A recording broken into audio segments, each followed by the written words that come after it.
가격 오르냐 떨어지냐 사야 되냐 말아야 되냐인데 그죠. 기준금리랑 부동산 가격은 1도 연관성이 없어요. 20년 30년 뒤로 돌려보면은 과연 5%대가 가장 높은 금리였냐? 전혀 아니라는 이야기입니다. 제가 봤을 땐 가장 중요한 게 또 실업률이지 않을까. 이건 좀 위험 신호로 좀 봐야 되고. 하락 시그널이 나오는 순간 억누르던 거래량까지 분명히 폭발할 거라고. 역시 상담에서도 항상 물어보시는 질문이 있어요. 언제나 이제 특강에서도 말씀을 드리는 건데 가격 오르냐 떨어지냐 사야 되냐 말아야 되냐인데 그죠. 물론 정답부터는 저희도 모릅니다.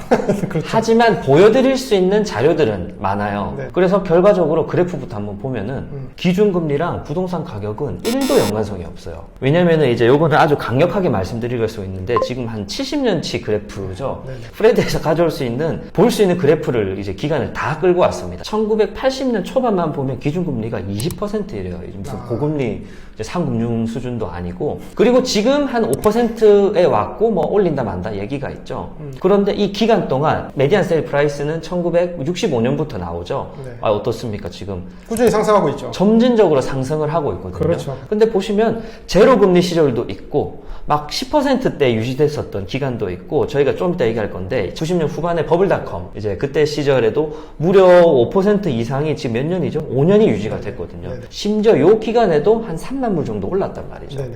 결과적으로 기준금리랑 부동산 가격은 1도 연관성이 없습니다. 말하자면 미국 부동산 시장에서 기준금리 5%에서 10% 사이는 생각보다 유지되었던 기간이 있다. 그래서 이 시장 자체가 처음 받아들이는 숫자가 결코 아니다.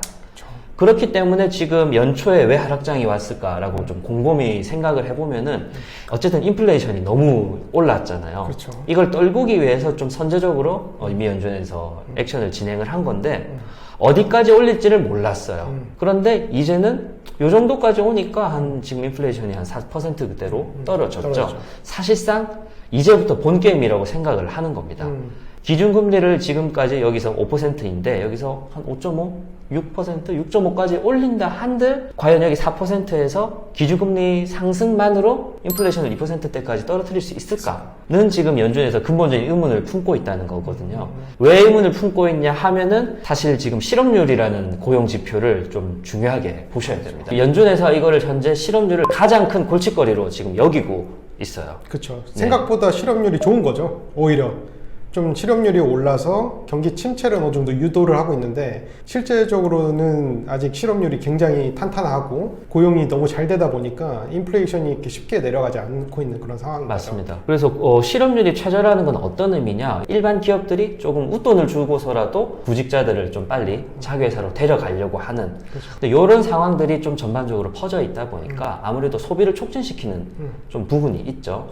그러다 보니까 이 기준금리를 많이 올렸는데도 불구하고 실업률은 최저고 생각보다 연준 의도대로 인플레이션이 많이 떨어지진 않았다. 네. 그래서 지금 인플레이션 수치를 보면 한 4% 정도로 확인이 됩니다. 여기서 4%에서 연준의 목표치가 얼마입니까? 2%죠. 이제 코어 CPI가 2%죠. 과연 8%에서 4%까지 떨어뜨린 노력과 4%에서 2%까지 떨어뜨린 노력 이 두 가지를 보면은 무엇이 더 힘들 것이냐 결과적으로 좀 쉽지 않다 이렇게 볼 수가 있겠죠. 그래서 좀 전반적으로 요약을 해보자면은 올해 2번 정도의 기준금리 인상까지 지금 예견되어 있습니다. 그렇죠. 요 다음번 회의에서는 사실상 올리겠다가 주류 의견이고 그 다음 회의에서도 0.25% 올리겠다는 게 이제 절반 이상 그렇게 의견이 타진되고 있어요. 한 가지 이제 제가 우려하는 부분은 기준금리가 이제 많이 올랐을 때 부채를 감당하지 못하고 회사들이 이제 도산하기 시작하고 실업률이 올라가면 실업률이 올라간다는 얘기는 결국 구매력이 떨어지고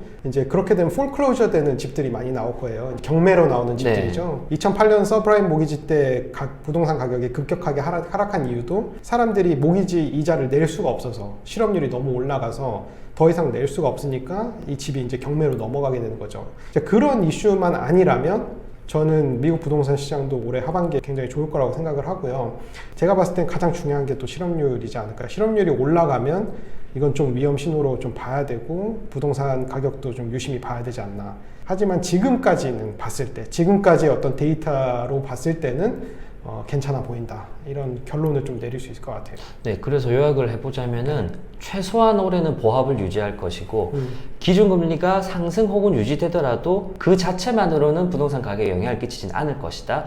아주 희박하긴 하지만 언젠가 분명히 기준금리는 하락 시기가 다시 찾아올 겁니다. 하락 시그널이 나오는 순간 억누르던 거래량까지 분명히 폭발할 거라고 보고요. 결국은 공급 부족을 계속 이제 겪고 있는 미국 주택 시장 상황이 부동산 가격 상승으로 계속 이어질 수밖에 없는 그런 상황이라고 저는 판단을 하고요. 그러니까 물론 저희가 딱 오를 거니까 지금 당장 사세요. 저는 이렇게는 얘기 못 드릴 것 같아요. 그러니까 네. 항상 개개인마다 상황이 너무나 다르고, 그죠? 나는 지금 미국에 뭐 이민 가야 돼, 또는 뭐 타주로 이주를 가야 돼라고 하시는 분들은 사셔야 될 수도 있죠. 이런 것들이 다 개개인별로 다 차이가 있잖아요. 소득도 다 다르고 상황도 다르기 때문에 그런 것들을 좀 잘 판단하셔서 이제 집을 사셔야 된다. 하지만 전반적으로는 좋을 거고, 그리고 이걸 판단하시기 어려운 분들은 저희 세미나 오시면 됩니다. 저희 세미나 오셔서 좀 이런 팁들을 많이 얻어가시면 또 좋은 판단을 또 하실 수가 있겠죠. 저희 특강에서는 정말 내가 어떤 포인트가 다른지 명확하게 알려드리고 이제 액션으로 옮기시기까지 에너지를 10분의 1 이하로 줄여드리겠습니다. 맞습니다.